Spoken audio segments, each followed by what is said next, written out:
Howdy, folks. Galen Clavio and Jared Morris back with you once again. We're starting our evening session a little bit early, Jared, for two reasons. One, we have a great interview with IU football's Jalen Lucas and Matt Bedford coming up. It wasn't on the original schedule, but we really wanted to make sure that a lot of people got a chance to see this. So that's going to be starting here in a couple of minutes. But we wanted to give you all an update on what we have as far as donation totals and as far as some of the great people that have decided to donate to the Day of Giving here for Hoosiers Connect. Jared, what are the numbers looking like? Galen, we are at $437,730. Those are pre-match dollars. And you have pledged that you will not go to sleep tonight until we get to 500,000. So if everybody wants Galen to get sleep, we got to get to. I've been up since 6:30, getting ready, doing this, producing, whatever. We want 500K and we want 500 donors. Right now we're at 437,730. As Jared said, we're at 462 individual donors, which both of those numbers are awesome. We're really, really juiced about how generous Hoosier Nation has been all day, and matching the generosity of the anonymous donor who is matching everything up to $1 million. It's tremendous. It is. And I'm very much enjoying, as the night goes on, we're getting a lot more comments with the donations as they come in and some unique number totals. I think you gave that suggestion earlier. Hey, $2,613 if you're a Calvert Chaney fan. Lots of numbers you can pick.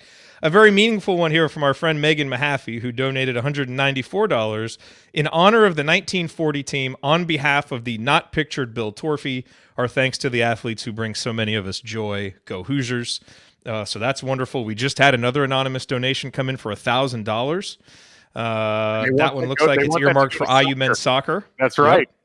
Yep. We've had several other donations as well here. Doug Harper donating $100. Thank you, Doug. Eric Wiggins, $100. Mark Sparber, Go Hoosiers 24 Sports One Team. Brian Gaines, in honor of the memory of Coach Bob Knight. Shannon Griffith, former football parent during the Kevin Wilson tenure, donating. Aaron Eisberg, $50. He loves IU hoops and wanted to note that.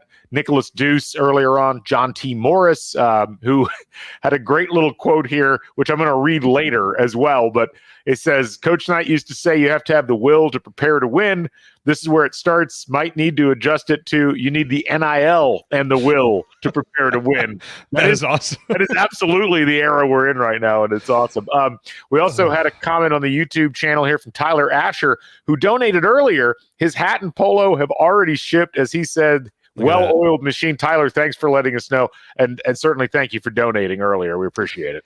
Yeah, and I got to give a hat tip to our Assembly Call community member, Andrew Kinley, who laid down the gauntlet and said it would be cool for 100% of community members to donate something. So I posted that on our Substack. We've got some more recurring donations coming in. I see Pam and a whole bunch of our other community members in there, which is awesome. Tony donated. I know. IU Film Room in the house. Exactly. And I do want to take this opportunity to underscore the importance of the recurring donation. Yes. You certainly don't have to. You can make a one-time donation. But for any type of, fundraising organization, and for an organization like Hoosiers Connect that obviously is trying to figure out on an annual basis, okay, how much are we going to have? What are we going to allocate? Being able to count on recurring donations as kind of a foundation for what will be coming in is really, really helpful. And so if you can set one of those up, and the nice thing is, they have some different membership packages and you get perks. I'll talk about one of the perks that I won a little bit later from being a recurring donor. But it really helps them. And, it also helps all of us as fans, who are forgetful and may forget to go click the button again next year. Set it up now, and you always have that donation coming, whatever obviously is, reasonable for your budget and what you have going on. But setting those recurring donations up can really, really be helpful. It really does. And, it's one of those things, again, just to reiterate, we've had some huge donations today, but we've also had some very small donations, but they all count. They all matter. And, even if you're just going to donate $5, that's $5. That's actually, it's $10, not $5, because it's matched 100%. But it matters. It all goes to this larger NIL collective amount that goes to IU athletes and keeps IU at the forefront of the NIL game. And that is so important moving forward. And so we're going to keep monitoring this. We're up to 438 $400,380. We're creeping towards 500K. We're creeping towards Galen actually getting some sleep tonight. Just don't do the 500 before this is over, because we need Galen to be here participating and producing, and he may just go to sleep once we hit the number. The moment we click over 500K, just say goodnight. We are going to go ahead and go to our interview with Matthew Bedford and Jalen Lucas. Kylie Corman and Mason Williams, two of our esteemed student reporters here on the IU campus, sat down with both of these gentlemen and got a chance to talk with them about their NIL opportunities, their journeys here to Bloomington, and what has made this whole situation special for them. Let's go ahead and check that out here as we hear from Matthew Bedford and Jalen Lucas. What's up, guys? I'm Kylie Corman, joined by Mason Williams, and today, as part of the In for Indiana initiative, we spoke to Indiana football's Jalen Lucas and Matthew Bedford about NIL. I think you guys are going to really enjoy this conversation. I know Kylie and I did, so without further ado, we'll get right into it.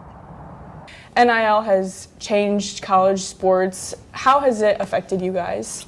It affected me a lot, just being able to just contribute to the fans and just using your name, image, and likeness. I'm pretty sure a lot of your fans like that, and it just make our impact of the game way more better.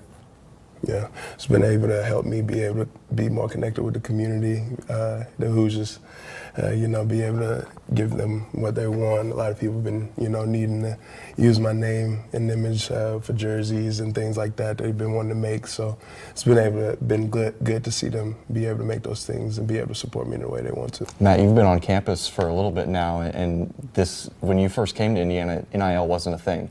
So how have you kind of seen that evolve? And then Jalen, you've kind of been in school the entire NIL era. So Matt, I'll start with you. How have you seen NIL evolve, what you've done on campus? Yeah, it's been huge. At first it was kind of just, you come in here to get your education and play ball, and now it's something that you'll be able to help your family with financially and things like that, and be able to get your hand in the community, an easier avenue for you to be able to get your hand in the community and be able to help people, whether it be helping homeless or doing coat drives, be able to give back to the community.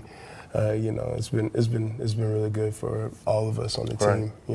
Jalen, did that play any sort of factor in kind of choosing Indiana, being able to really connect with the community here in Bloomington? It's been a huge factor, just having the opportunity. I had one event, the Boys and Girls Club, just seeing how I can contribute to the young generation in many types of ways, and just how they look up to me and they're real true fans, and just always being there for them when times are hard and them not always having something to do.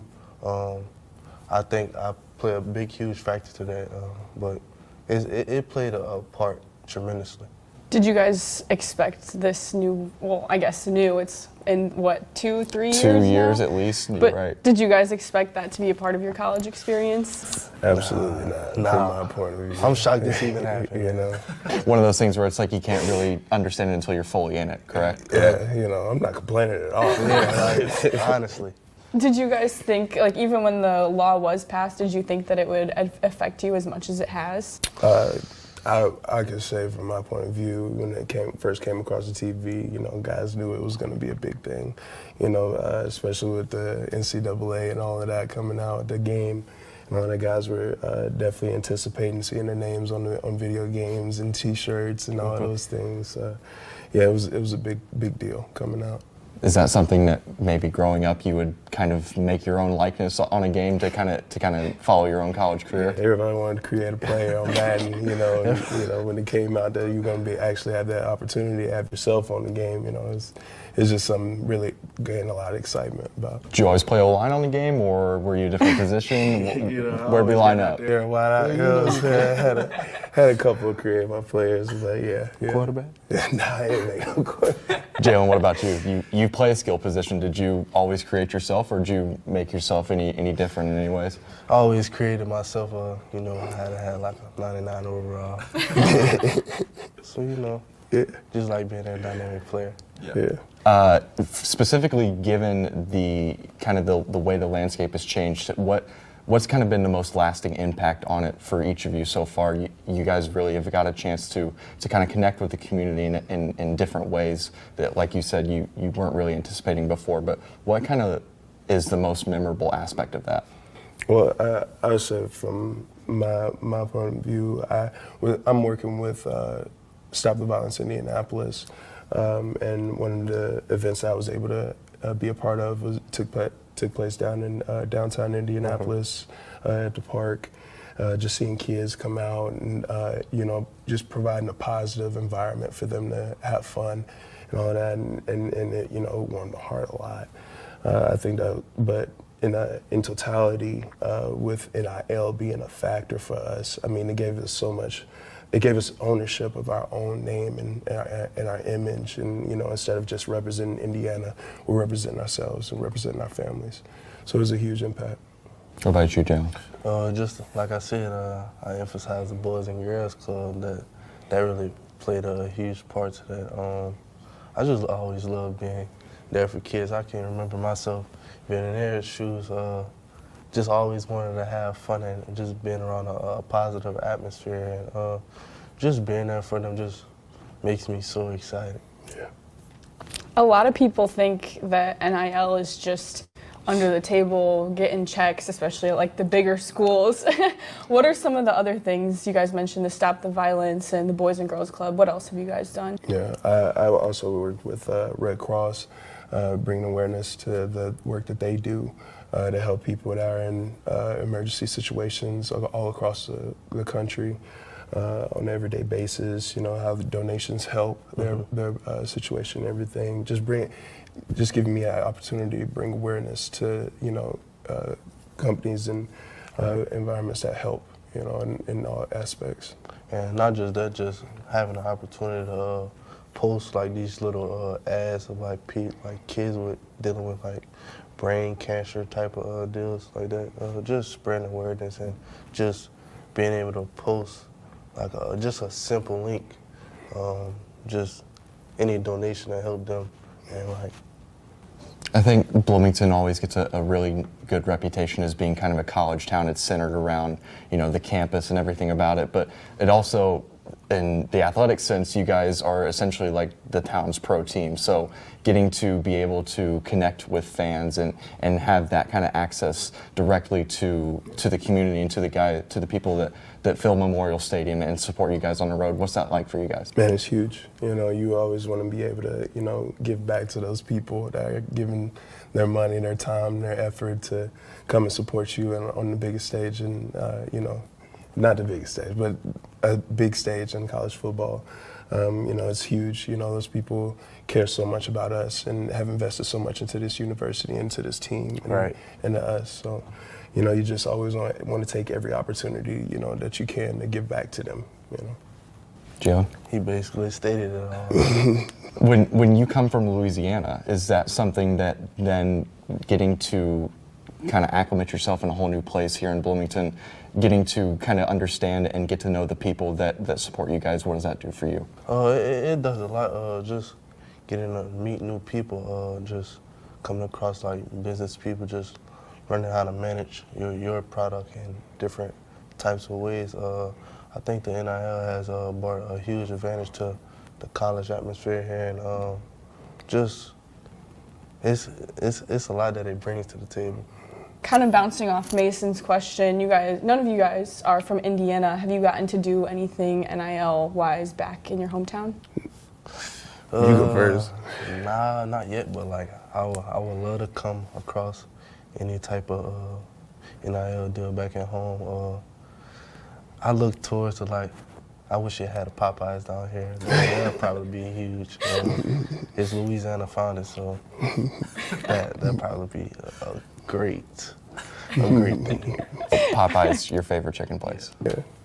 I haven't really had any opportunities back in Memphis, but I've been able to raise awareness. A couple of situations they put me in the paper back home, for the things that I've been able to do up here. So, I'd definitely like to see those opportunities arise, if possible, to be able to get back into my community, my specific community in Memphis. But this still being Bloomington, you guys have made it a second home. Just kind of immersing yourself in really the cityscape and kind of the community of Bloomington. NIL has helped out a lot, I'm assuming, right? Yep. Hoosiers, we got to be in the Hoosiers Nation, Yeah. I think a lot of people's perception of NIL is that it was going to kind of take away some of the tradition and the elements of the college game that they've really latched onto for so long.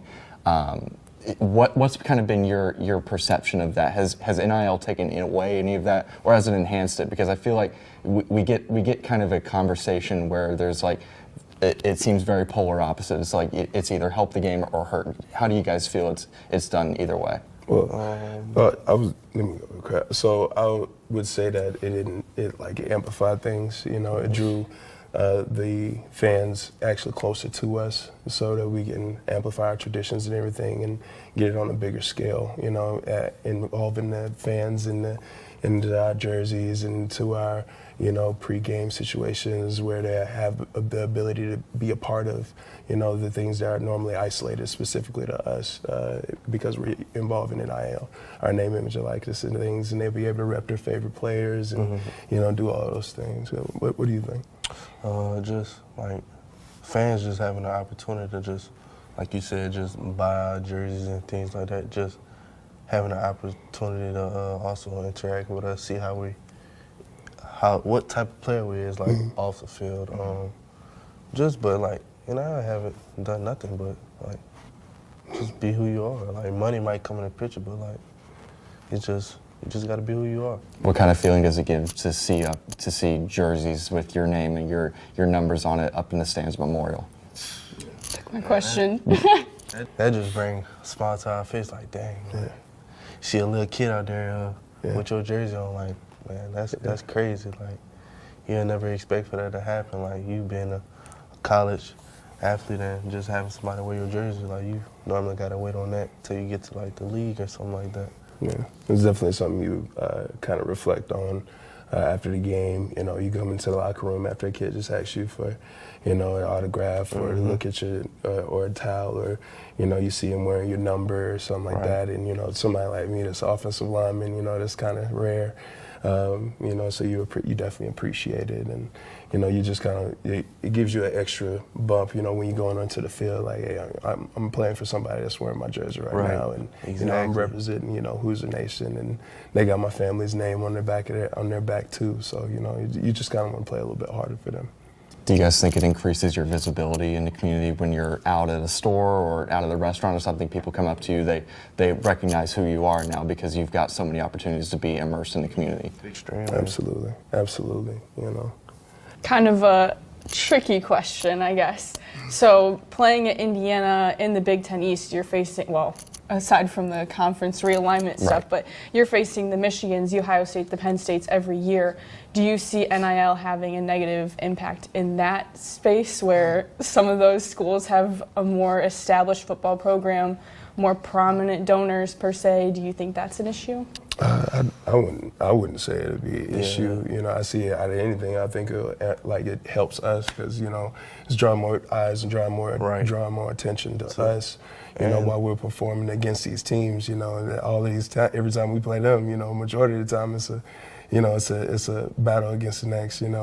So it just draws them to us. You just say it's making the Big Ten more like big. I know it's bigger, but like it's making it more valuable. Like it's drawing more attention. Not only is it getting bigger across the country, but it's becoming a bigger deal for you guys, Absolutely. Correct? And getting to play in a Power 5 conference, getting to play in the Big Ten at Indiana, what has that experience been like for you guys, and kind of how have you guys both really capitalized off of that? The experience been like tremendously like great. Like I love the Big Ten, like just some big trash mouth football, but I just love being a part of Indiana, and it's a great atmosphere here, and I just love to go and play, man. Yeah, I mean it's both of us, true freshman guys, coming in from our small towns, coming in and playing on such a big stage. The Big Ten is SEC and Big Ten, quite honestly, in terms of how hard football can be. And being able to come out there and excel in our positions, it's been huge. Being in those environments, going and playing in the horseshoe and playing the Happy Valley in front of all those people, and on the biggest stage on TV and Fox and ABC and all those things. So it's huge. Jalen, you're a little bit of a different player than the conference typically sees. Do you take some pride in that, especially having what I think a lot of people would describe as like Southern speed? Do you take a little bit of pride in that as well? Yeah, I take a lot of pride in that. A lot of people think the Big Ten known for like bigger people, but shit, I'm small. I know I'm small fraction, but it is what it is. I just got to deal with it. But I like where I'm at right now. Matt, asking about Jalen, I think a lot of his teammates refer to him as the most dangerous man in the world with the football. Is that the case still? Don't nobody kick it to him when you get the ball. You get that ball in his head, he'll find a way to make you pay for it every time. I like my dog in any situation, I promise you. Getting the block for him too. That's a big bonus for you, right? I make a hole for him. You always gonna find somewhere to go.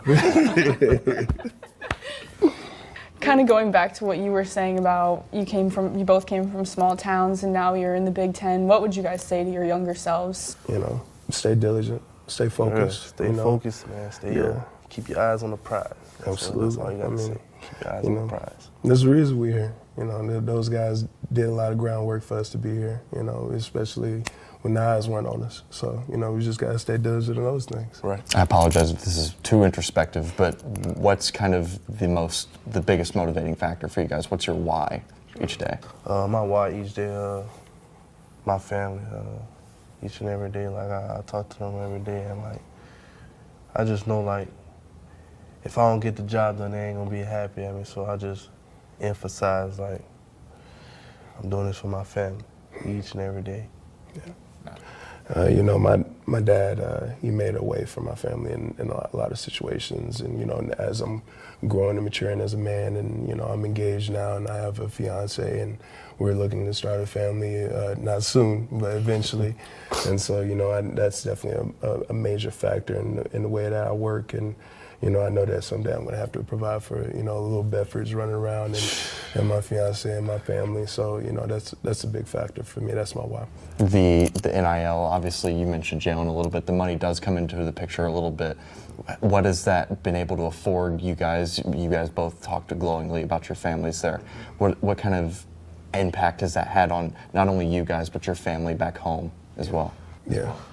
I'm coming from a small town. I know I ain't always had the things that, like, I ain't grow up with the things that, it was hard times. Like, times be hard. So, like, just having the opportunity just to help them financially, that played a huge part. That's basically it. Yeah. On my end, I help give my family the financial freedom to do the things that we need to do for our family to help us progress. Instead of focusing on me, when I first got here in college, I wasn't making any bread through football. There was no NIL, just our stipends, and they were still paying for books and things like that. But now that with NIL being a factor, I'm able to, be able to take care of my body, invest in myself, buy the things that I need to do to keep my body in pristine condition so I can perform. So that's helped a lot. Go ahead. How difficult was that before NIL? Oh, it was really hard. You had to outsource for a lot of things, and before NIL, it was like just making partnerships. Like, hey, I'm helping with this company on certain weekends to access their maybe their cryo chambers or those things that help your body rejuvenate, and really working in-house with our training staff, getting our bodies right, and those guys finding every which way to help us, progress throughout the season as we get later into the season when your body's getting tired. You mentioned it's got some current impacts. It's been able to rectify some things that you weren't able to have in the past, but also, Matt, you've got a future to plan for. Jalen, you're still a young guy. You've got a lot ahead of you. Where does NIL take you forward? What kind of impact does it project forward for you guys? Yeah, for me, it just kind of gives me helps me, navigate my future. Everything's kind of blurry still, so it's just kind of giving me a little bit of freedom, a little bit of peace to understand that that I'm going to be able to, be comfortable wherever I'm going to be or whatever I'm doing, so. I can say also put you ahead of the game, learning how to just manage when you're still young, just, man, it's gonna come with life and just having the benefits to meet newer people and just meeting the business people. Just It allows you to make connections with the community, correct? Right. And then also you're learning things like financial safety, all that kind of stuff. So it's got a positive impact for both of you, correct? Absolutely. Absolutely. Get y'all ready for when you head to the league. Big boy life. Yeah. That'll do it for us here from Memorial Stadium. Thank you so much for watching. And if you want to contribute to Jalen or Matt or any of the other Indiana athletes, head to inforindiana.com. Okay, and we just threw the graphic up there. We're going to pull it back down again. That was great. Thank you to all of the folks that were involved in that. Thank you so much to Kylie and Mason for doing the interview. And thanks so much to Matthew Bedford and Jalen Lucas for taking the time to talk with us. That was just awesome all the way around. We're going to bring Austin Render back in, and we're going to bring our first big guest of the evening in here as I think she just popped into the green room, or whatever goes for a green room here within the world of StreamYard. We've got IU women's basketball head coach Terry Morin joining us. Coach Morin, how you doing? It's great to see you. Thanks for joining us this evening.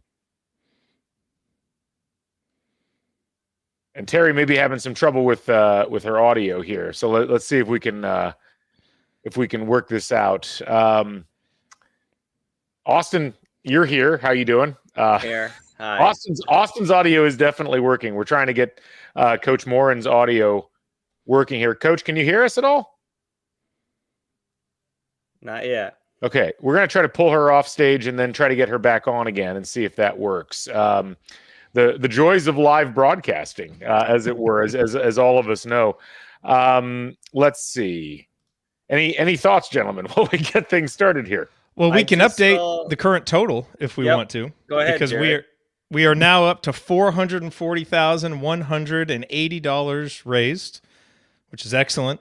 I thought that conversation with Matthew Bedford and Jalen Lucas was just tremendous. And we absolutely have to get an animated GIF made of that time where they're like hugging each other, and that was that was awesome. But no, 440,000.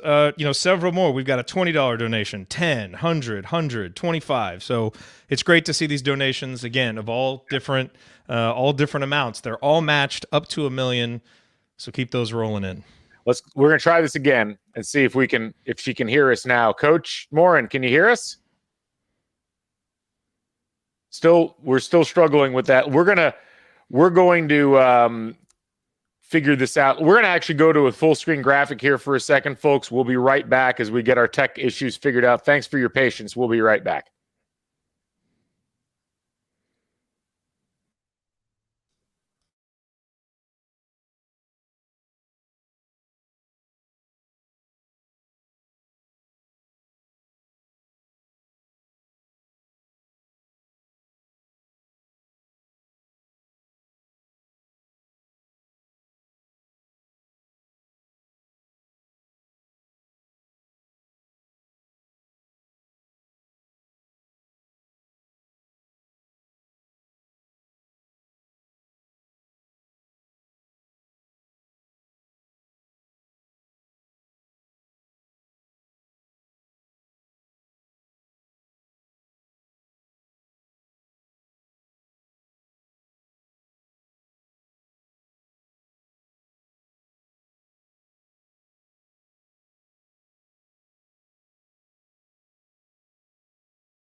I can hear you. Coach, all right, we got it fixed. Let's score one for tech support. Tech support being me, I guess. Coach Terry Morin joining us here on the show. Coach, thanks for sticking with us through the technical difficulties there. Not a problem. Thanks for having me. Good to see you. Absolutely. Good to see you as well. We got your buddy Austin Render joining us here on the show, and Jared Morris. You get sick of me here pretty soon. We got to be careful. Coach, let's go ahead and just kind of get things started. I mean, obviously today, NIL Day of Giving, and this is obviously a much different environment than most of us who've grown up with college athletics have known, but it's such a huge part of the college landscape right now. As a coach, what are you seeing out of all of this, and kind of, how important is it right now within the landscape of women's college basketball? Well, I mean, it's absolutely crazy, how what it started off to look like, and now what it's like. I mean, right as of today, and I don't know that any of us kind of knew where it was going to go. But it has impacted recruiting without question. And that's where we have seen, we knew that it was going to probably hit men's football and basketball pretty hard in terms of, the name, image, and all that, but the money now that is, being distributed, and the way these kids are benefiting, from the money is, something that's just foreign to me. Just growing up and being a college athlete myself, I thought just, the getting my schooling paid for was a big deal. And, on top of all the other, or I should say, in addition to all the other great, perks that they get already. And look, I get it. It has changed the landscape. Whether or not we like it or not, this is what it is. And we have to be creative and continue to raise money. And that money is certainly going to go for all of our student athletes. And they are going to, the reality is these kids are going to pick a school. It used to be for education and perhaps the style of play, whether you're a football player or a basketball player or whatever. And there's a whole nother element to this, or I should say layer, is now it's going to come down to, and what else can you provide me in terms of the NIL, deal. Coach, you've really built this program in an old school image that Indiana fans love. Hard work, togetherness, toughness, fundamentals, and especially unselfishness. And I'm really curious, how do you blend kind of those old school ideas with these new school realities of college sports that are often very athlete centered, like NIL? Yeah. How do you kind of balance that as a coach? I think it's really hard. And I think it really does come down to recruiting and, making sure that, if kids are thinking about coming and being a part of our program, that first and foremost, they have to understand that nobody, including myself, is bigger than this program. And yes, there's going to be opportunities to, have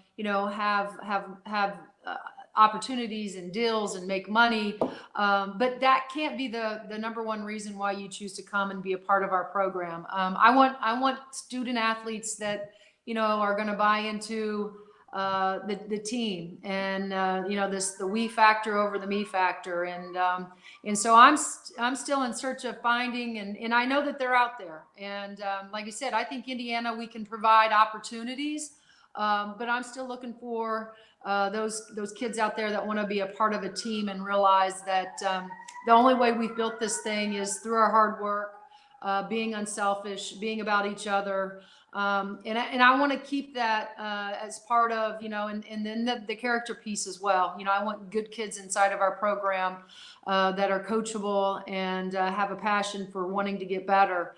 That's and I am old school, but that won't change in terms of the kids that we continue to recruit.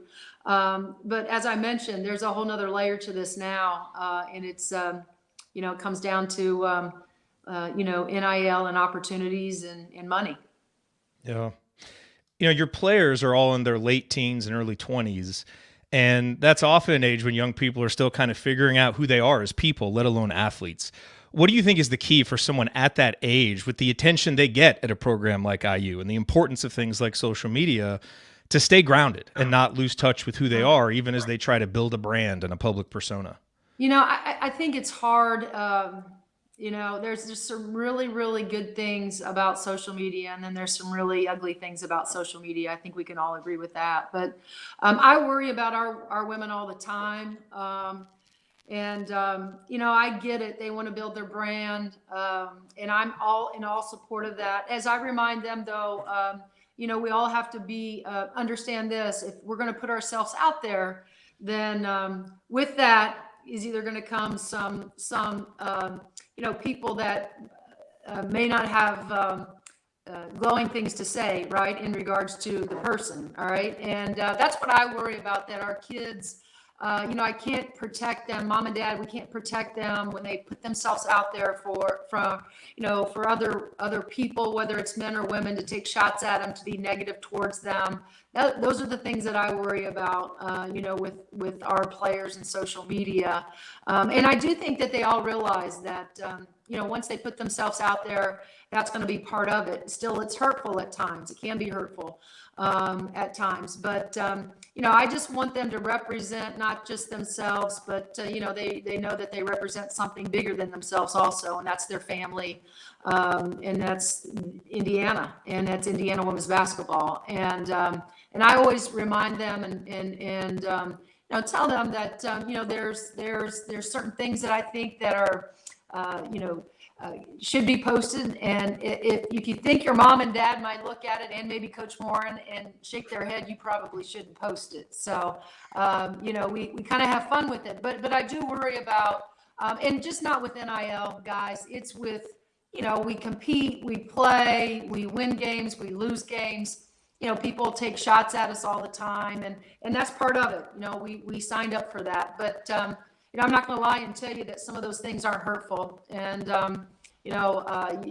that's the biggest thing that I worry about, is our kids listening to some of that bad noise and it affecting them in a not positive way. Coach, we've talked a lot today throughout our many shows about kind of the year that it has been for women's sports at IU, with you guys winning the Big Ten title, softball going to the NCAA tournament now here in the fall, women's soccer and volleyball really taking a big step forward. What's it been like to be a part of that movement at IU? All these women's sports really starting not only to get better on the court and on the field, but that the fan support is really starting to come around as well. Yeah.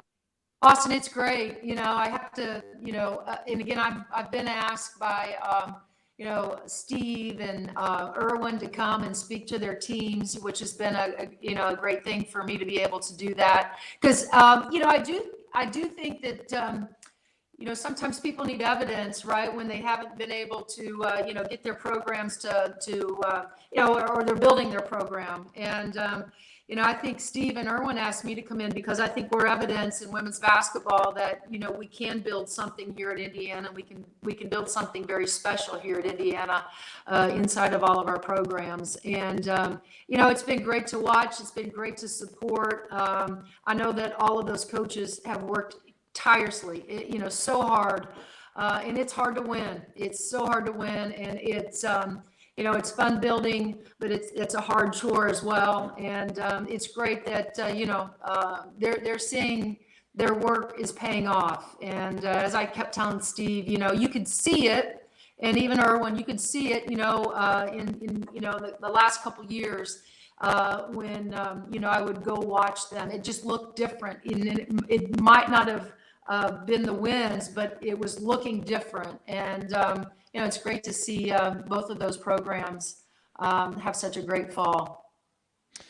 Coach, one of the great things about NIL is the opportunities it's given the players to interact with fans, the opportunities it's given them to work with great charitable causes.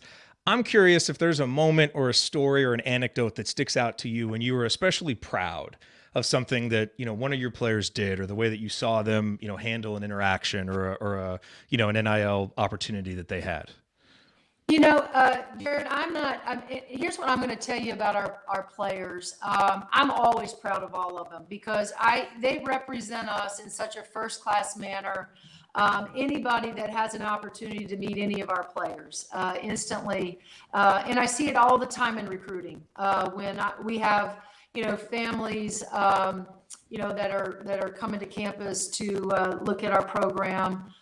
Heck, when I travel with them, our trip out west, which wasn't good, but the people that compliment them, from the way they behave on the plane, to the way they act in a restaurant, to how kind they are, how they're just a good group of people.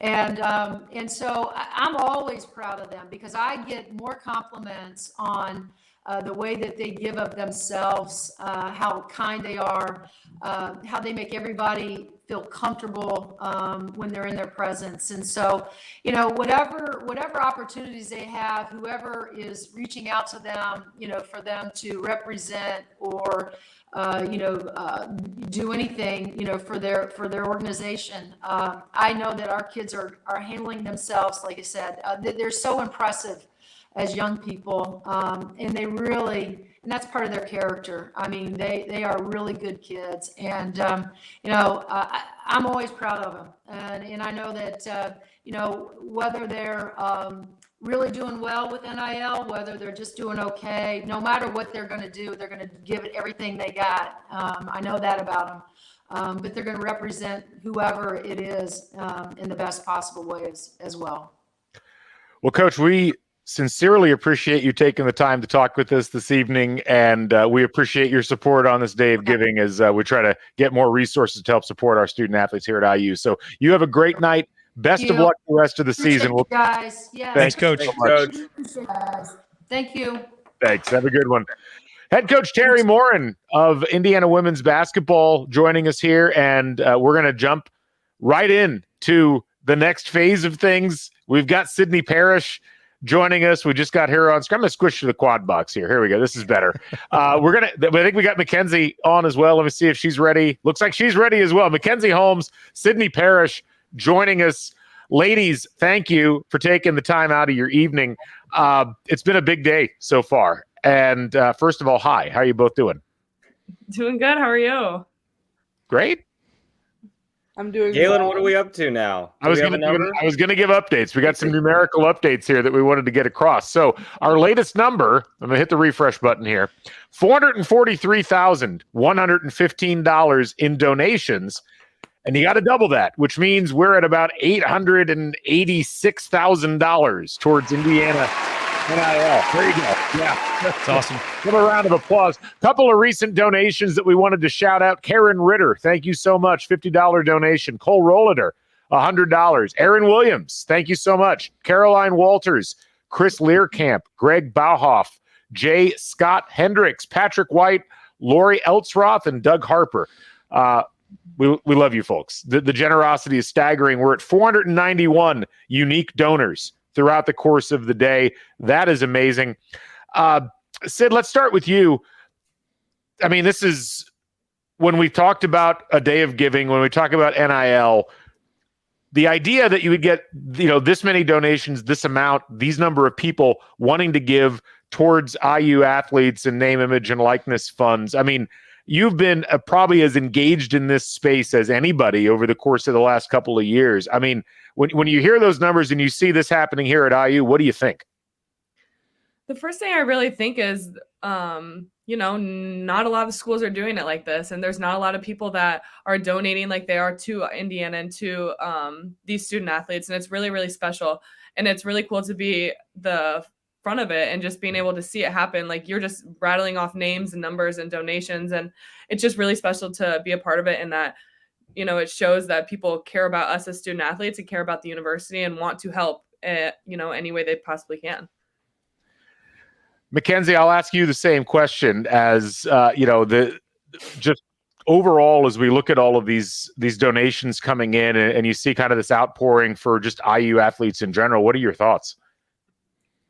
I mean, I think it just shows how special Hoosier Nation is as a whole.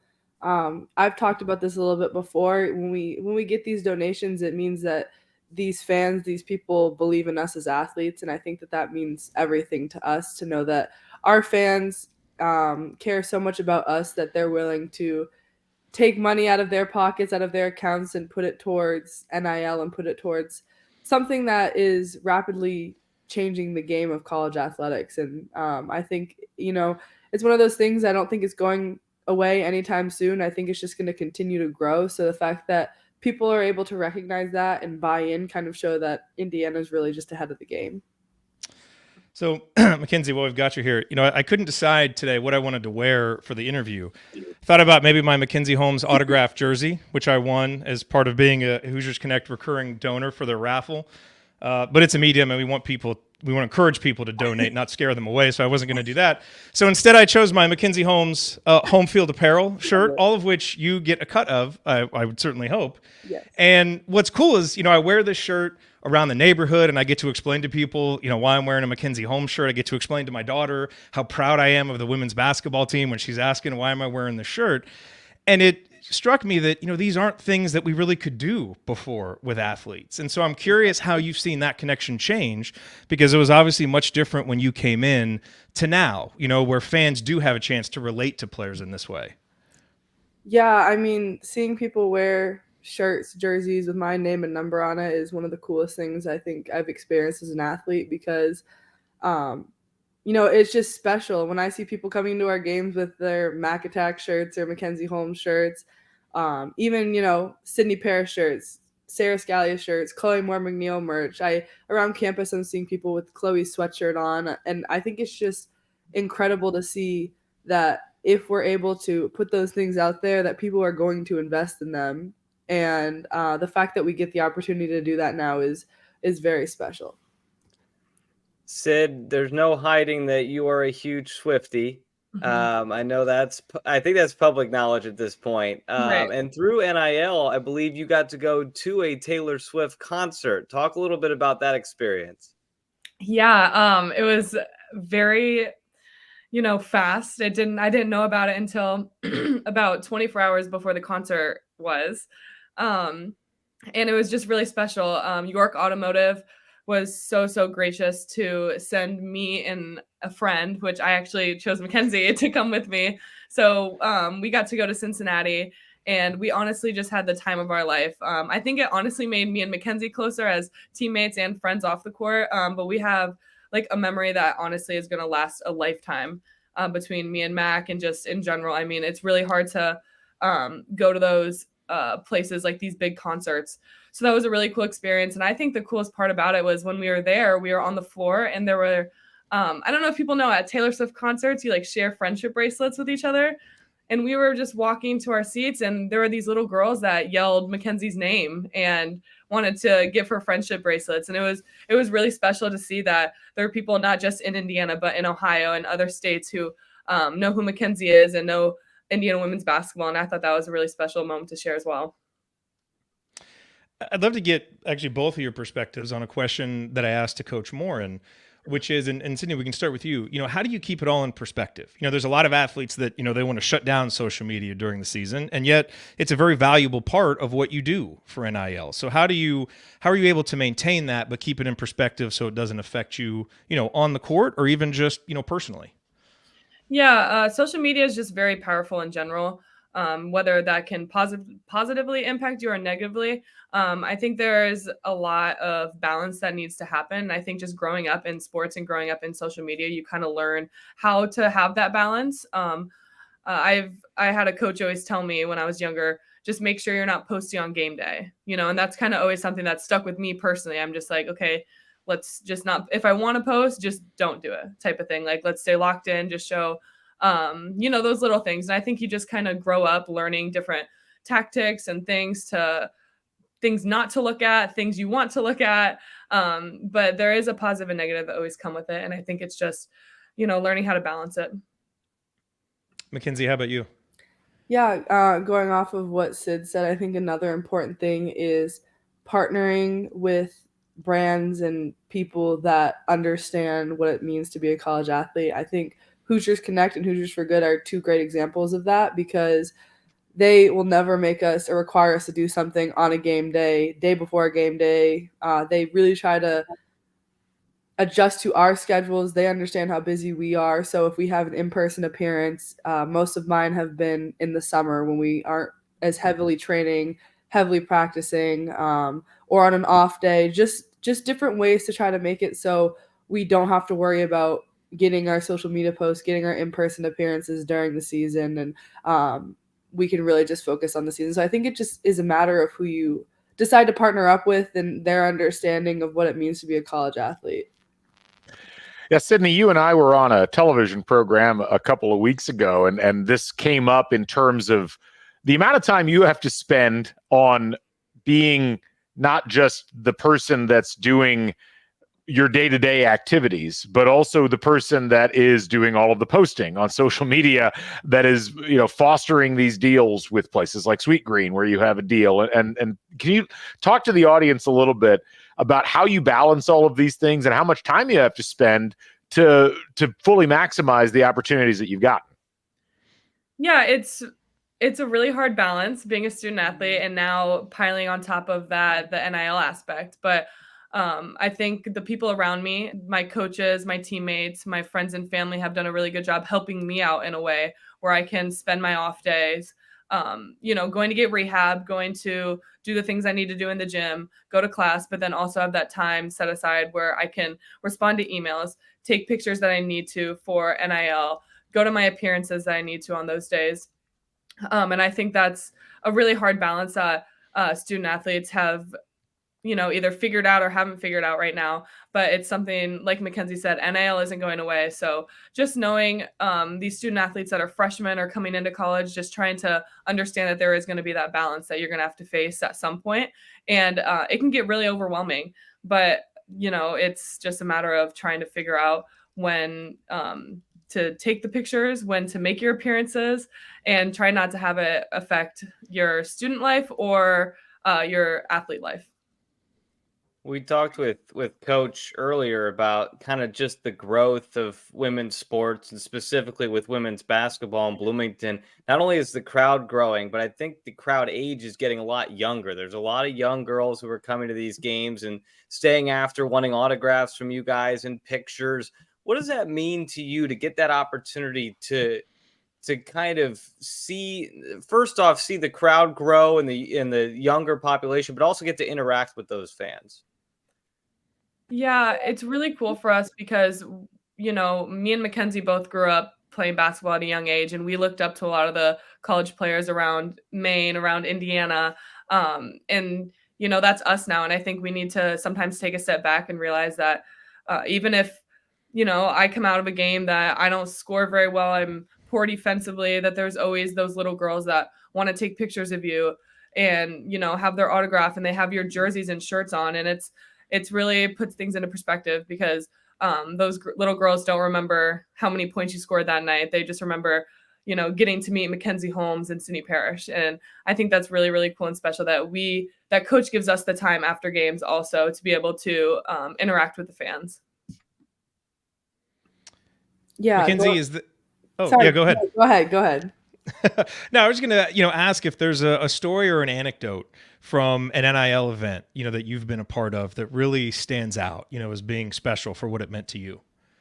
I think early in the year we had the Hoosier Fan Fest event with the Hoosier Hysterics, and I know men's and women's basketball both signed autographs for before the event started, and that was kind of eye-opening to me because we had people who were so excited to get our autographs, and there was a girl who was coming to me crying because she just met Sydney Parrish. Like, I think it just kind of makes me realize the platform that we have and how special that is and the influence that we have. So it also makes you very aware that how you present yourself, the people that you partner with for NIL, it all has to be stuff that you want to represent because you have all these eyes on you. So you want to represent brands that align with your beliefs, align with the things that you want to be involved in. I think that's another really important perspective.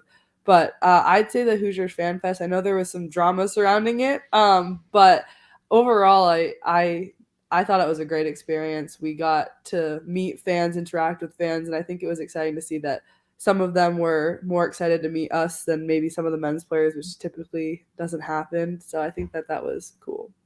That's awesome. I think the one more that stood out to me is we have an honorary teammate on our team. Her name's Peyton, and she has a rare autoimmune disease. And I think it's either monthly or every other month she has to get infusions, just to help her, live at this point.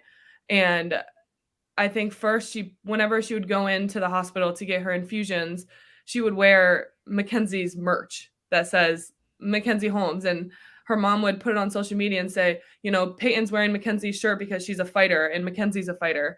And a couple months later, she's wearing my t-shirt that says Sydney Parrish, and, thinking of Sydney during our transfusion today or infusion today. And I just think it's really special. And I think those little things, it's just showing how we can make an impact on them when these people and kids are fighting for their lives, and they're wearing our merch.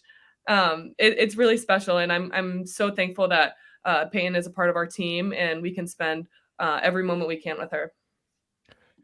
Kind of widening the lens out a little bit beyond just the basic NIL topic.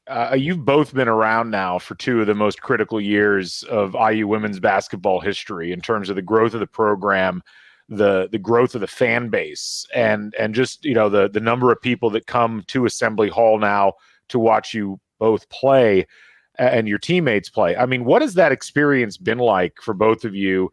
Watching this build up, I'll start with Mackenzie on this, like watching this build up of interest, watching this build up of passion among IU fans around IU women's basketball and around your team specifically.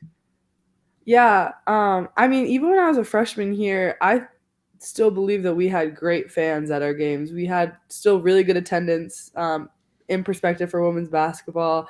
I think my freshman year, we still got better attendance than a lot of other Big Ten schools do currently. So it's just to see how it's grown. It's something that I don't think I've ever could have dreamed of when I was a freshman. Just to see the growth of the fans and, like you said, younger people in the stands. We have more students coming to our games. We have people coming to our games consistently and buying season tickets, which is incredible. The fact that, before we would open the doors 90 minutes before the game and people would just pour in and sit wherever they wanted, and now we're now at the point where we have to create those assigned seats, and all of that has just been amazing.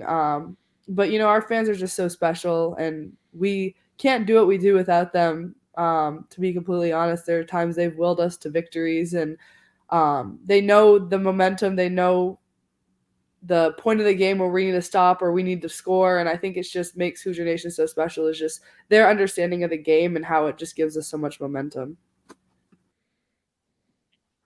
Yeah, and to go off of that, I used to come to games when I was really young. I was recruited by Coach Morin and her staff as young as when I was in 8th grade, and I would come on recruiting visits, and there was maybe 1,000 people in the stands. Like, there wasn't many fans, and I decided to go out west for my first 2 years of college. But when I entered the transfer portal, I think one of the biggest things was just how much Mackenzie and Grace and Brenna Wise and Allie Patberg, they grew the fan base. They're the ones that were the base of what IU women's basketball fans are. And I think that really stood out to me. And just to know that I'm going to walk into Assembly Hall every night with almost the whole first bowl filled, I think that really was a big reason why I decided to come back home and play with Indiana across my chest. Go ahead, Galen. Go ahead, Austin, please. I was just gonna say, I mean, we've heard a lot about all the Mackenzie Holmes and the Sydney Parrish merch that's being worn. I think in a couple weeks it's going to be a record for Mackenzie Holmes merch worn when you guys go to Maine. Mackenzie, how excited are you for a return home to see all those 54 jerseys? I can't put into words how excited I am, just because I know that back home, obviously everyone back home supports me, but they've really fallen in love with Indiana women's basketball. They ask me when I go home about how Grace Berger's doing, how Sydney is, how Chloe is, what's it like having Allie as a coach now. Like, they're very in tune with our team and our program.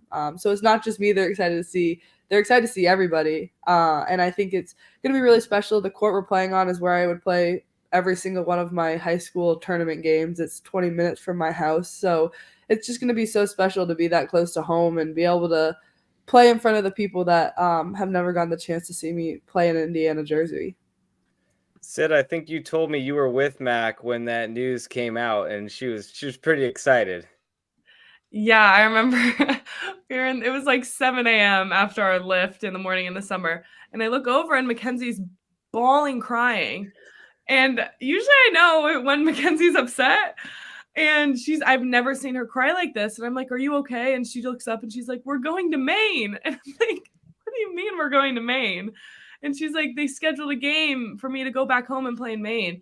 And just like to see the excitement from Mackenzie and to see like, how much passion she has towards her home state and being able to go back and play there. It made me really excited for her, and just, seeing her face light up every time someone mentions the game.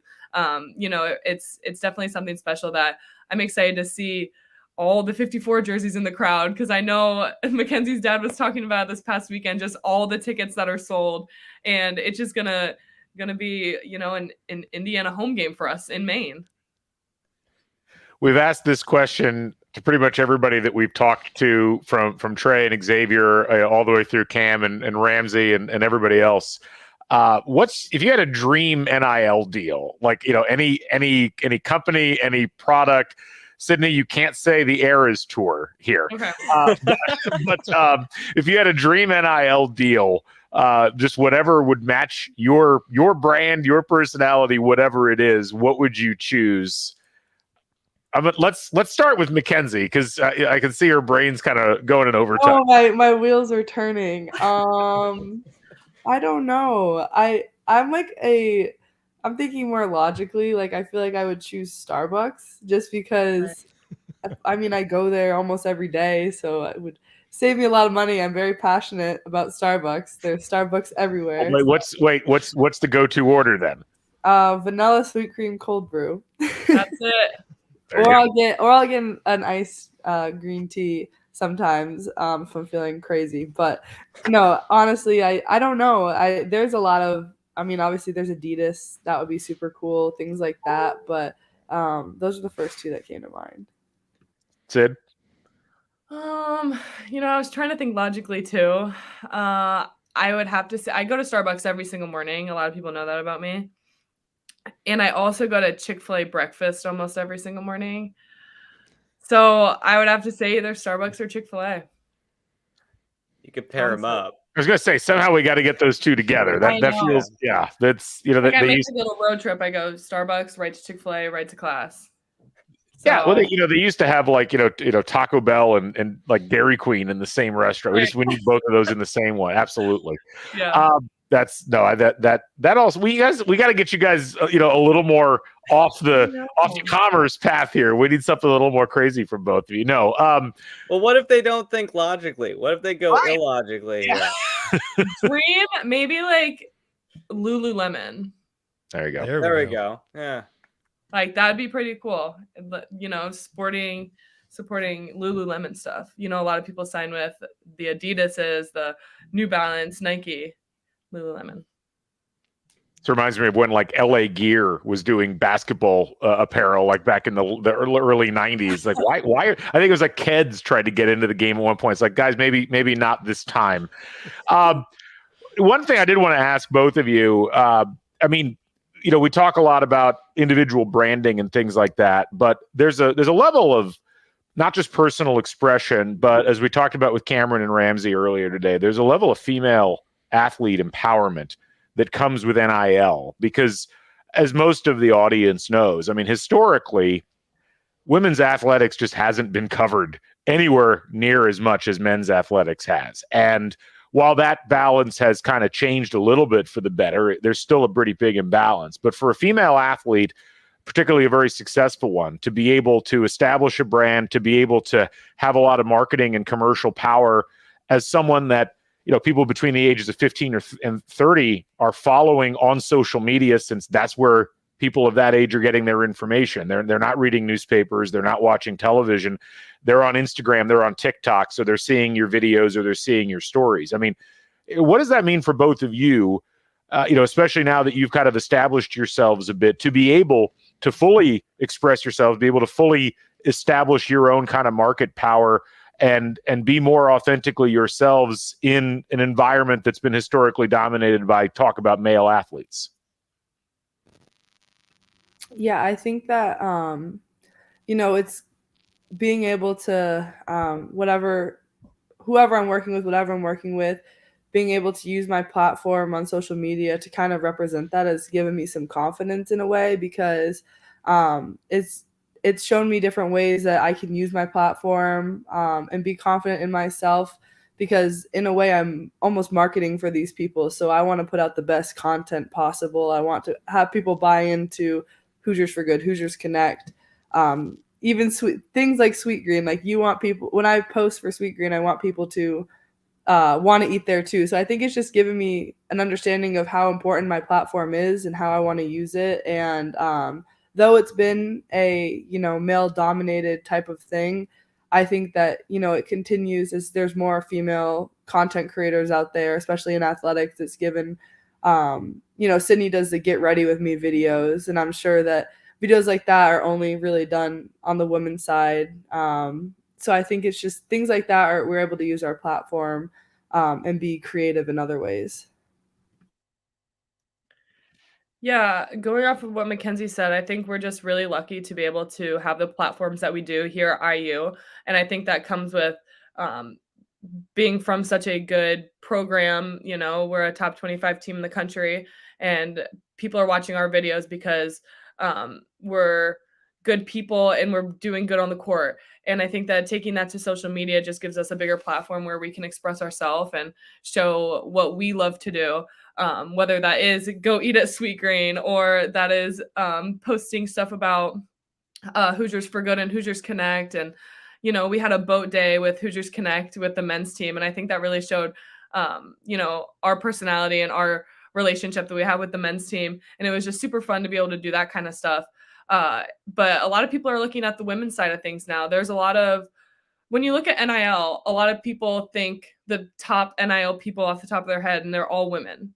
And they're all really like female athletes that play basketball on the women's basketball side. And I think that is really special as well. And I think we need to notice that. Like a lot of the NIL stuff is going to women's college basketball.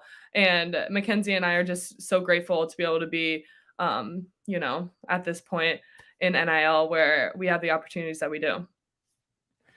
Well, it's a really fascinating time all the way around in this environment. And we are just so grateful to have both of you as part of the IU family, as part of the IU women's basketball team. And, the way that you've used your platforms has been really inspirational. And it's, I think, one of the reasons why we've had so much outpouring of support throughout the course of the day. So thank you both for all that you've done for IU athletics and specifically for IU women's basketball. Absolutely. Thank you. Thank you. All right, before we let you go, update on the totals. I'm going to hit the refresh button again here. We're at 446,415. We are at 513 individual donors. Jared, we have blown past the 500 donor mark. This is incredible. Just a lot of anonymous donations coming in, but we've also had donations from Rachel Boone Smith, track and field, Don Lukes, Karen Ritter. Thank you all. And thanks to all the folks that have donated so far today. Mackenzie, Sydney, I know you've had a very long day. We're going to let you go.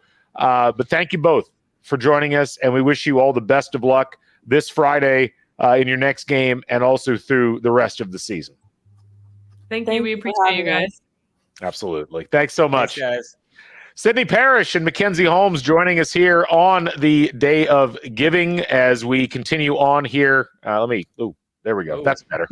It's like, Galen, you wanted a million, or not? Sorry, yeah, $1 million. Right? I want $1 million. Yes. If we double that, we're close. Yeah, we'll go with that. We're very close. We're almost to the point where if you double the amount, you're at 900,000. We're at 446 right now. If we get to 450, we're going to be at $900,000 towards IU NIL through Hoosiers Connect today, which is amazing. Stick with us, folks. We got about 50 people watching on the live stream. Don't go anywhere because we believe Miller Kopp will be joining us here. Well, how about that? Look at that. Some tremendous timing as Miller Kopp. Yes, you're live, Miller. I was going to put you in the green room, but I spoke you into existence on the broadcast here. Miller Kopp, ladies and gentlemen, back by popular demand. Miller, thanks for joining us here. Yeah. Well, I appreciate it. Good to be on, and I'm glad I got thrown in the fire because that's how I like it. So Miller, first of all, update the people. Where are you right now? What are you up to? So I've been a little MIA lately. Been bouncing around, but right now, currently, I'm in Oklahoma City. I'm playing for the Oklahoma City Blue, the Thunder G League team, and I'm super excited. Have an amazing opportunity here with them, and so that's where I'll be for the next couple months, and yeah. So let's talk a little bit about NIL. You were one of the top users of NIL from a content perspective. You really jumped full force into this when you got to IU. You're one of the most visible athletes on the team last year, obviously.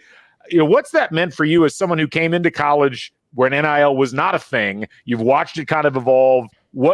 First of all, what are your thoughts on it overall? And second, what was it that made you jump in so fully into NIL right at the beginning? Well, first off, I loved it. I think it was only a matter of time. And I think that the more, people buy into it, more people, lean into it, the better it's going to be for everybody, for fans, for players, for teams, for the NCAA. And, honestly, for me, it was about, maximizing my potential as a person and not just a player, as somebody who can, with NIL, kind of explore different areas of interest for me. So for me, it was about, showing my personality to people, showing my humor and the team and, things that people, didn't get to see normally, but with me and what I was kind of showing at times, with whether it was videos or whether it was, t-shirts, like that was my way of connecting with fans, connecting with people who wanted to connect with me, but maybe couldn't before. And so it was really cool. And it's still, been such a benefit for me, even as I've graduated, which I didn't think was going to be the case, but it is like I've been able to reap the benefits, even past since I've, graduated, just because of the extra, I want to say,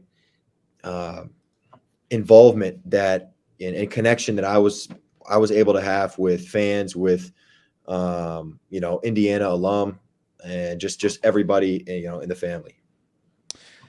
Miller, one of the objections that you often hear from some fans who may not be as supportive of NIL, or it's taken them a little bit longer to come around on it, is, they think it's a distraction or it's going to lead you guys to focus on the wrong things. And yet you were able to go out and have the most successful season of your career while building your Primal brand and, oh my God, doing TikTok videos.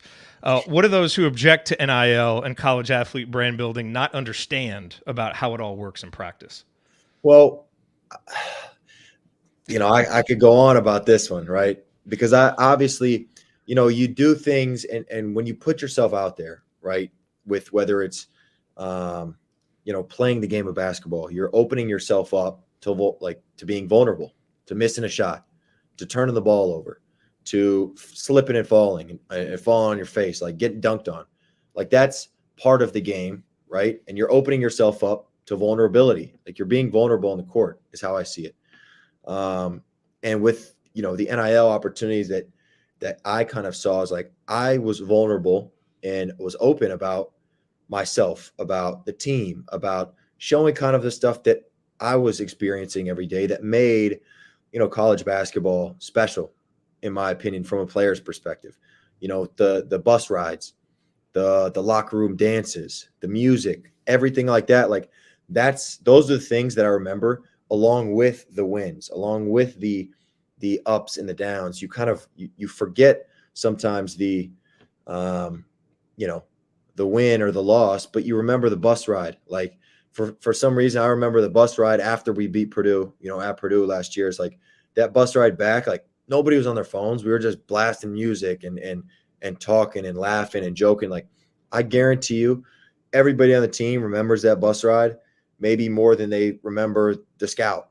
Like, and that's just the way it is. And so for me, it was about sharing those experiences and being open with that, about having those, because because it's not, guys are 18, 19, 20. Like if you're scared to show some personality, if you're scared to kind of step out of the box, that's going to, in my opinion, that's going to spread and permeate into other areas in terms of basketball. Like if I have enough, let's just say cojones to take a shot, with 5 seconds down on the shot clock, like I should be able to post a video and not be worried about it and not be scared about it. Right. Or I should be able to make a t-shirt to be able to connect with some fans and have somebody support me and support them. Sorry about that. You're a busy man. Yeah, sorry. No. But for me, it was about understanding that it's bigger than what some people make it out to be in terms of it could be a distraction, right? Because these things happen, whether you see it or not, right? And now what I kind of did was open the door and say, hey, like, this is what's going on. Like, this is what we do. We joke around. We have fun. No team, I believe, is ever going to be good if they're like robots and they're serious all the time, And so for me, it was about, showing the both sides of the coin. I'd love to know more about where the videos came from, where that idea came from. This is a multi-part question. What did you use that opportunity when you did those videos to try and get some of the guys out of their shells on the team? And then lastly, what did Coach Woodson think, or did he even watch any of your videos? Well, I think what was great, I'll answer the last question first, is I don't think he ever really knew, which was great, which was I didn't want any of that anyways. But I will say his wife and his daughter especially were aware, and they loved him. So that was all I needed to know. If they loved him, hey, I was good. And for me, I kind of started that because I'm a big, I love memories. I love, pictures and videos. I've always found myself admiring, things that happen and wanting to capture the times that people necessarily don't, think are special until it's gone. Right. And so part of my reasoning for doing that, and, whether it was the TikToks or the funny videos or, stuff like that, is finding a way to open up and connect with my teammates. Right. Because, like you said, is kind of help them get out of their shells, or kind of get, be more open in terms of, being open to the public, which isn't our natural inclination. But it kind of gave me an opportunity to, kind of nudge some guys to be like, you know what, yeah, I'll get in the video, or I'm doing it, or I'm doing something. They're like, hey man, let me say something, stuff like that, to where it kind of just brings guys, actually closer. There was never any times where it was nah, chill out, stop, because I know right and wrong times and stuff like that. So it was all at the end of the day, I really thought it brought us closer together and gave us some really good memories. I have a numbers update for everybody as we continue on here. I'd like to congratulate Hoosier Nation. We're at $454,015 donated today, which with the 100% match, means we're over the $900,000 mark for Indiana NIL today. Jared, play the sound effect. Come on. No, he's got it muted. We can't hear it, unfortunately. Oh, no. Sorry, I was muted. Here, we'll go again. Yeah, Sorry. All right, that's good. Sorry. I had noise in the background here. But we got some more donations in. 523 unique donors today. Miller, I mean, I'm guessing that this isn't a surprise for you, given what you've experienced in terms of the passion of the IU fan base. But you hear numbers like that, on a day like today, where IU's, Hoosiers Connect managed to put together this amount of donations towards NIL. I mean, what are your thoughts? Well, first off, it's amazing. I'm glad to still be a part of it, and glad to see it's growing. I've always known that, Hoosier Nation and supporters and fans and people part of the family, they really, really do care. And now, with NIL, there's a time to, be able to show their support and kind of, and I don't want to say like, it allows people, I believe, to give in a different way, right? Because sometimes that,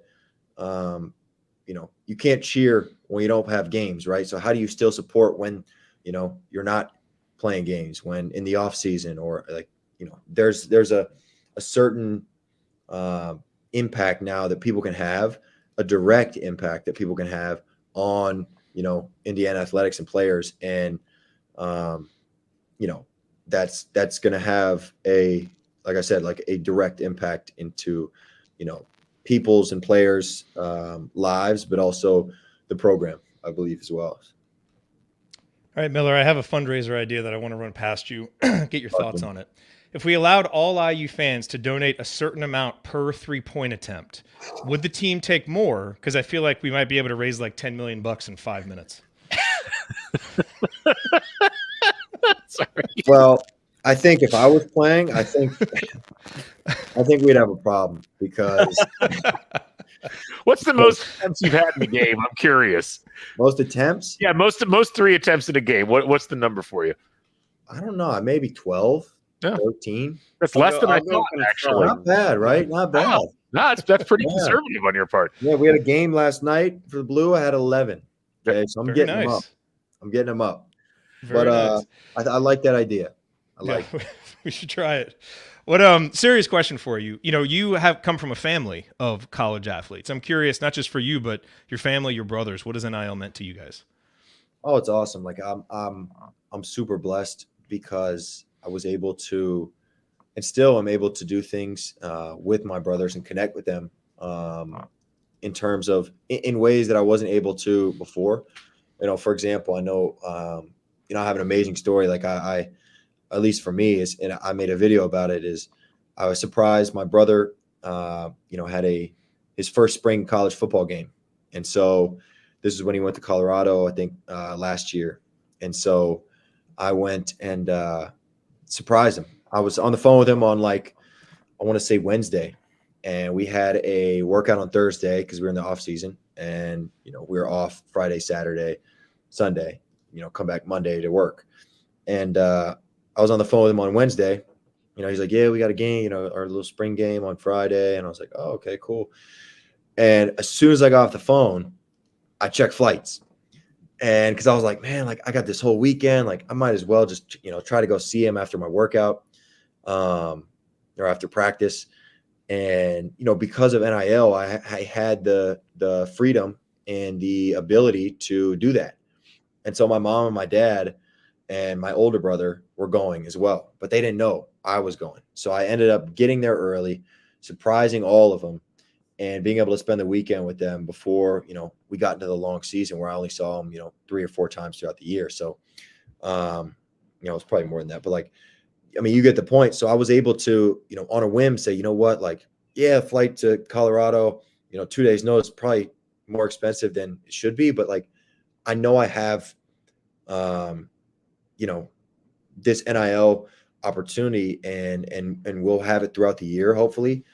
And I want to do this. I want to be able to experience this and spend time with my family and support my brother and support my family. And so for me, it was an amazing opportunity to be able to do things that I wouldn't normally have been able to do or wouldn't even have thought to do. Miller, I'll update you. Your career high in 3-point attempts in college was 10, and then you've done 11 now in back-to-back games with the Blue. So that's 11 field goal attempts. 11 in your last game with the Blue that's your high now. So you're trending upward. Trending very high upwards. Yes. You had 10 in a game as a Northwestern Wildcat. Your career high as a Hoosier was 9. Wow. Couldn't quite crack that double-digit number.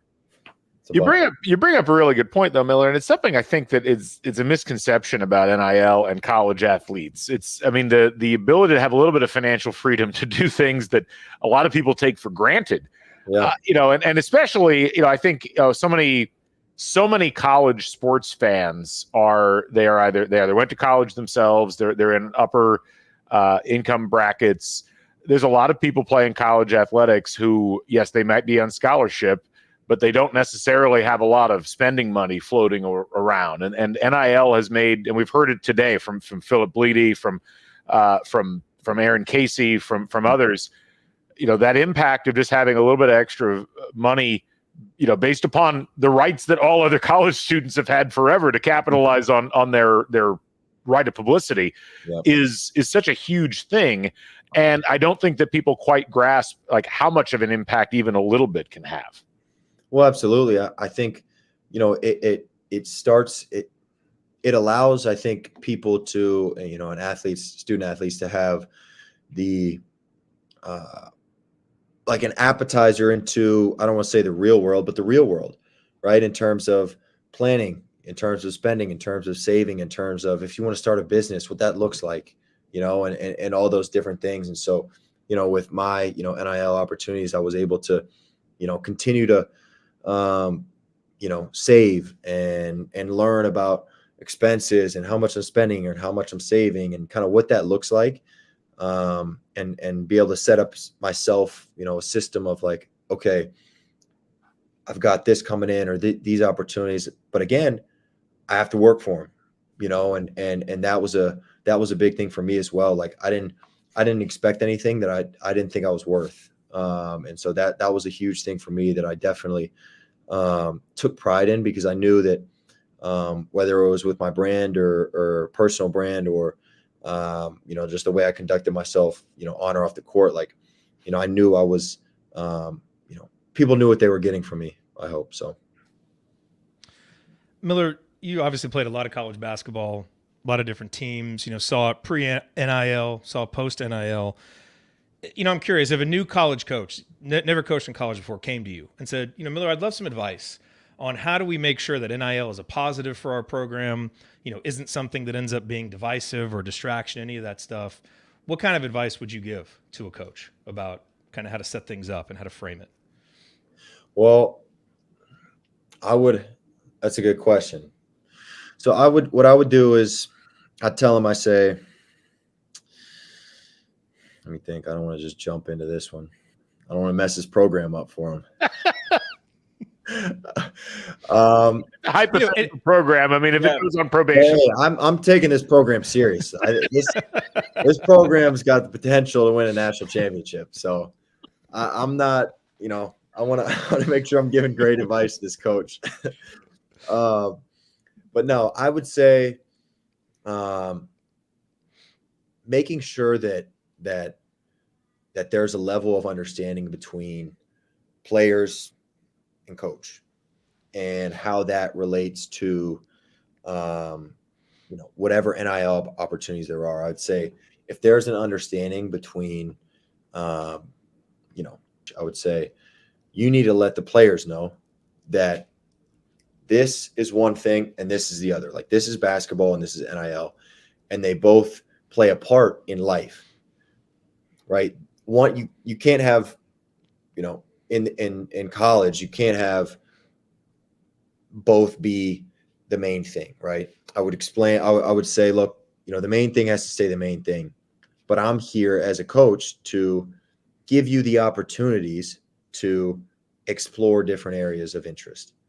I would give the information and connections to players and say, hey, like, this is what we have. We've got these donors. I've got these buddies who, do this and do that. Like, hey, I see, one of my players is interested in fashion. I see one of my players is interested in music. Like, this is it. I would explain it and tell this coach, hypothetical coach, that if the players understand it's more about a intro into life, then they will have a better understanding going forward of how to conduct themselves, how to maximize those opportunities. Because if they want to do well in the NIL space, they're going to have to be a stand-up guy, a stand-up person, in my opinion.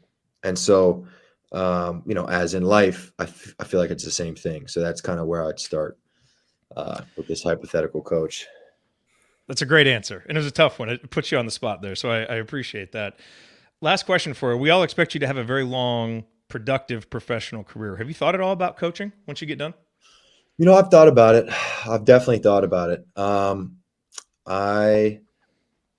I love the game, and I've studied it more than I've studied anything, more than school, way more than school. So it's definitely what I know best, by far. It's what I think about more than most things. What I watch. It's what I, am always thinking about. I'm calling our assistant coaches, asking them, watching, our team practice and all this stuff, right? I've thought about it, but I'm not sure if or when it'll happen ever, but it's definitely been on my mind, and I've talked to Woody about it before too, and he's got some thoughts on it, but leave that there for now. I like everything about that. I don't know if that's AI, but I need that as like my ringtone. We gotta do things with urgency. Jared's loaded over there. Now. Watch out. I haven't heard that in a while. I think you need to just burn him a playlist of nothing but Woody clips. I mean, that's just make that happen. It's making me back right now. There you go.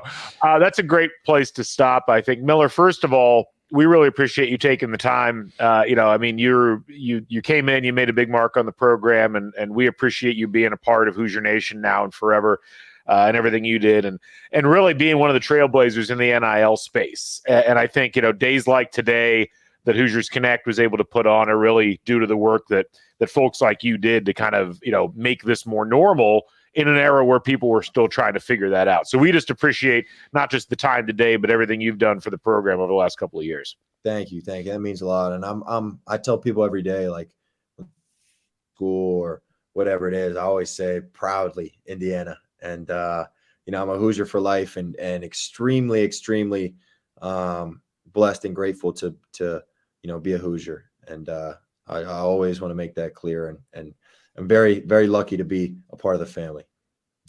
Well, we look forward to having you on next time. We want to do another one of these sometime soon, and hopefully we'll be able to talk you back into coming in and joining us. So, Miller Kopp, good luck with the rest of your season, and we'll look forward to seeing you hopefully again here in Bloomington sometime soon.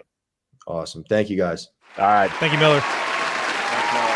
Miller Kopp joining us here on the show, and we'll go ahead and let him go and finish up the program. All you folks that have joined throughout the day, Miller's flashing the guns here as he leaves the stage. He could go into coaching, but he could also go into either media or content creation and have a great career ahead of him. I feel this is maybe if college basketball game day needed a Pat McAfee character, I think you just plot Miller Kopp on that set. We're good to go across the board. So, but thanks to Miller for joining us here. And guys, it's been a long day. It's been a great day. This has been an experiment to a large degree. And, it's been fascinating to watch the outpouring of support and donations from across Hoosier Nation. We've talked about that throughout the course of the day, but it really does matter in a fascinating and important way. I mean, we all, in whatever we do in our roles as content creators or influencers or broadcasters, and Austin's all of those things, we see the impact. I don't know about influencer, but... well, you're. I think you got more influence than you think, but we've seen the impact that NIL's had. I think we all saw it coming down the pike pretty early, and it's been, to me, very exciting, very gratifying to watch Indiana University, develop its NIL game so strongly from the beginning. It makes such a big difference. It's allowed Indiana to kind of swim with the sharks again in a lot of recruiting, and in some sports where it hasn't been able to in the past, Indiana's a player at the table. And everybody, if you spend any time watching any of these shows that we've done today, if you've taken the time to donate, we know you're IU fans. We know you want to see IU succeed, and it's just exciting to see all of this come together. And a day like today, to have this much success, I think, is just a testament to the passion of Hoosier Nation and the system that IU's been able to set up, and that what Hoosiers Connect and Hoosiers for Good have been able to do. And one thing I'll add while we allow some more donations to get in here and eventually give you a final total. Galen, you spent a lot of time thanking everybody else for their involvement. Let me just take a moment and thank you for everything that you did behind the scenes to set this up, because people won't know, but you did a ton to get this set up from a technical standpoint, from a scheduling standpoint. And so thank you for doing that, because it helped make this event what it was. I appreciate that. No, it's amazing. You know, my thing is I really enjoy working with all the folks that have been on the shows today, and I love seeing athletes get a chance to express themselves. And you know, I like anybody else. You know, I work for IU. I also cover IU, but I want to see IU be successful ultimately. I think that's the case with everybody that we've had on today. And so it's been a pleasure and a joy, and it's been great working with all you folks, and your willingness to donate your times meant a lot to me. So thank you. I appreciate it, Jared. Absolutely. Jared beat me to it, but I will say, I remember my grandpa always having a really hard time wrapping his head around the fact that people want to pay athletes. He was like, that doesn't make any sense. I don't understand. And I said, Grandpa, it's coming, and Indiana's going to be one of the first ones to do it, because they're getting stuff set up, and Indiana was ready for it. And they are doing an incredible job putting these athletes in position to succeed in the NIL landscape. And in the way that puts the coaches in a position to succeed in recruiting. And so all of that is a domino effect that Indiana was ready for, and they were one of the first people to push down that first domino. And look, this is the beginning. This is not the end. And I think, Austin, you summed up something that I've been trying to say for a long time, which is that IU fans, largely because of Bob Knight, but also just because of the general culture of IU athletics, have been very focused on doing things by the rules. And then the rules changed. And you know, the fact that IU jumped in with both feet and said, we want to be a leader in this, and the IU fan base said, we want to be a leader in this. You know, there's unnamed programs across certain rivers that everybody's pointed to and said, well, why do they get to do things this way? Well, Indiana gets to do things the way that they are now. And I think Hoosier Nation has proven today and throughout the course of these last 2 years that they are more than up to the challenge. And that is really exciting. And it's something I think we all thought was going to be the case. We want to wrap up with a couple of things here real quick. There's a bunch of people we want to thank, and I hope I don't leave anybody out. It's been a huge effort across the board. First of all, a big thanks to the person that texted us all originally about getting together on a meeting, and that was Jeremy Gray, Associate Athletic Director, got all the influencers together and with Hoosiers Connect and said, let's do something here that's different. And wow, did it turn into something different and successful? All of the IU social media influencers, and you know, there's far too many for us to count. Jared, I'm going to leave a bunch of people out. But we had Sammy Jacobs from Hoosier Huddle on earlier. You know, Alex at Inside the Hall has been a part of helping to retweet some of these things. Crimson Quarry has been part of the process. You know, Hoosier Ticket Project's been part of the project. Martha the Mop Lady. Who am I leaving out, Jared? Give me some other names here. Pro Football Hoosiers for sure. There are a bunch of people on Peegs helping us today, you know, kind of keep the running tally going, all that. And just to thank you to all of our community members. I mean, that's what makes an event like this what it is so many individuals rallying around and sharing it with 3 people and sharing it with 5 people and spreading the word that way. So, I mean, there was just a ton of that happening today, and that's so helpful. Jared and I got a chance to work very closely with 2 amazing people at Hoosiers Connect, Allie Ricker and Maria Gentry, who really helped facilitate so many things and help to make this the day that it was. And we're certainly very grateful to them for all of their assistance through things. A big thanks to Andrew Brown, who manages the tech over at the Cuban Center, helped to get all of our stuff earlier on today up and running. Big thanks to the whole sports information staff. I mean, Jeff Kaag, Megan Cramper, Jared Rigdon, Charlie Duffy, Greg Campbell, Chelsea. I mean, we've got that whole list of people over in sports information that helped us get the athletes where they needed to be so that we could get them on air, helped us to kind of make sure that the timetables worked. We had class schedules to work around, practice schedules, but everybody ended up where they needed. I'm sure I left a couple of people off there. I apologize if I did. Austin Coates is the men's soccer SID. So thank you. him in there too. Yeah, absolutely. Over and Jeremy Gray as well. and Jeremy, who kind of oversees the whole operation over there. Over at the media school, Mike Gray and Jay Kincaid for helping with the original tech setup, Alan Major for all of his help with the tech setup for the Cuban Center, and Glenn Hicks and the whole C228 staff who helped to run that whole tech. A lot of those kids are freshmen and sophomores, and they were running the board. They did a great job. They did an amazing job over there. All of our behind-the-scenes folks, Emily Fox, who's a freshman, has been with us through all 5 sessions today. She's done amazing work. Emma Watson's been with us, helped with all of the setup, has been with us for the final 3 sessions of the day, behind the scenes right now. They did amazing work. And then all of Alex Paul, who I didn't want to forget, did an amazing job coming up with visuals, all the graphic overlays that we had for things. And then finally, all of our on-air folks. Earlier on today, Trisha Whitaker, who came in and did an amazing job. Kara Adams, who was with us throughout the course of the day. Griffin Gonzalez, who came in and anchored that whole hour-long segment in the middle. Austin, Jared, I mean, both of you guys did amazing work. It was great to work with all of you. So. It really was a ton of fun to be a part of this, and I just really enjoyed. I feel like I know these athletes that came on here a little bit better than I did at the start of the day. So yes. I know that Sydney Mazer has a nut allergy and she's lactose intolerant, so she has a specific ice cream brand and she wants an NIL partnership. So if that ice cream brand is listening, get with Sydney. We learned a lot about Taylor Swift in a concert there. It just was a really cool thing to be a part of. It was a lot of fun. Jared, any final thoughts before we wrap up? Just to piggyback on what Austin said, I mean, it's one of my favorite parts about NIL is just having more opportunities to get to know the athletes as people.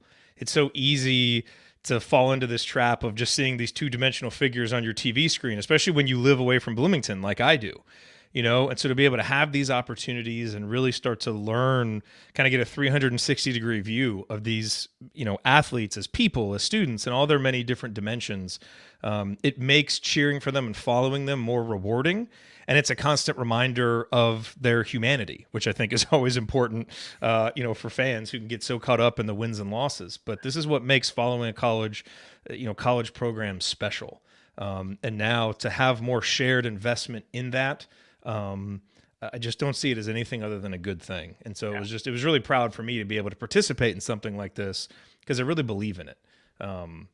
So just a really good day, first of many, hopefully. I echo that entirely. We're going to leave you with the following numbers, our final tally for the day. 539 total donors, which is amazing work, for a total of $458,220. And when you match that 100%, which we've been talking about throughout the course of the day, that's $916,440 towards Indiana NIL. Everybody give yourselves a big round of applause. That is tremendous. Awesome. The best news, folks, is that it doesn't have to end right now. You can donate throughout the rest of the day. The day of giving doesn't end until 11:59 p.m., and I would actually say 11:59 p.m. Pacific time for those of you on the West Coast. So if you're watching some of this after the fact, go ahead, go to inforindiana.com and go donate. Whatever it is, $5, that's fine. $5,000, we've had both of those. We've had the full gamut of donations. We just had a $500 offline donation come in. They continue to roll in. The match goes up to $1 million, and it lasts through the end of the calendar year. So if you're watching this after the fact, if it's like Thanksgiving and you're like, I finally got a chance to sit down and watch the NIL streams, and you're like, wow, can I still donate and get that match? Yes, you can, folks. Yes, you can. All the way up to $1 million. You can go to Hoosiers Connect website. You can keep track of where things at. You can see the different membership levels if you want to donate. You can set up recurring donations. Head over there whenever you can and think about donating to help support Indiana NIL and keep IU NIL strong. Yes, Jared. Think of 3 people, 3 friends who maybe aren't in the Indiana content, space and might have missed these. 3 friends to send it to, send them the In for Indiana link, let them know that's how to support. If everybody does that, that is going to help us get to that goal. And that's a pretty easy thing to do. So if you want to take that next step, think of 3 people that you think might not have heard the messages today, send it to them and encourage them to participate. If the 530 donors do that, that's 1,600 people that would get to see this. So, and I would imagine there's more than 530 plus people that have watched this today. So keep passing it along and keep donating. Indiana University has the 2nd largest living alumni base in the country.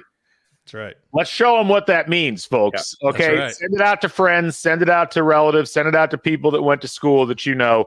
Let's get everybody to donate even a little bit. It goes double until the end of the year, and every little bit goes a long way. All right. We're going to wrap it up now. Again, my thanks to the entire crew over at Hoosiers Connect. Our thanks to the entire crew at IU Athletics, the entire crew at the media school. For Austin Render, for Jared Morris, I'm Galen Clavio saying thanks again for joining us, folks. We had a blast. We hope you did as well. We'll catch you folks on the flip side. So long, everybody.